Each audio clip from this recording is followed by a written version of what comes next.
दोस्तों, एक ऐसा व्यक्ति जिसने राजनीति, विज्ञान, इथिक्स, लॉजिक और बायोलॉजी की आधारशिला आज से 2500 साल पहले ही रख दिया था, उनका नाम है अरस्तू।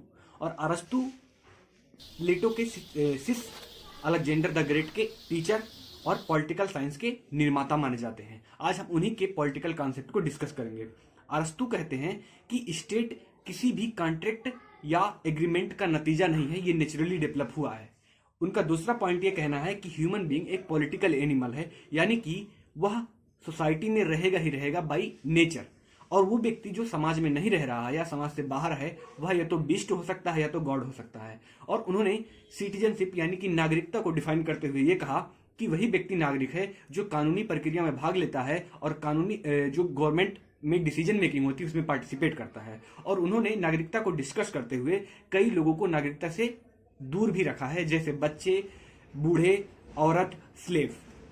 अब बात यहां पर यह आती है उनके नेक्स्ट कॉन्सेप्ट की, जो कि है टाइप्स ऑफ गवर्नमेंट। उन्होंने गवर्नमेंट को 3 कैटेगरी में डिवाइड किया। पहला उनका है मोनार्की, सेकंड है आपका अल्पतंत्र या ओलिगार्की, फिर आपका थर्ड है पॉलिटी जिसका एक्सटेंडेड रूप है डेमोक्रेसी, और मोनार्की का एक्सटेंडेड रूप है आपका ट्राइनी, और अल्पतंत्र का है आपका कुलीन तंत्र। ये उनका कॉन्सेप्ट दिया गया। और जो सबसे इंपॉर्टेंट उन्होंने बात कही है या rule concept of golden mean.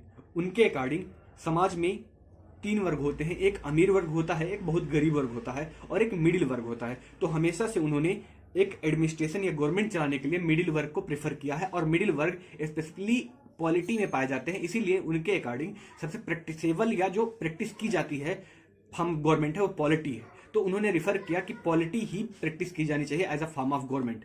इसके अलावा उनका जो इंपॉर्टेंट कॉन्सेप्ट है थ्योरी ऑफ जस्टिस।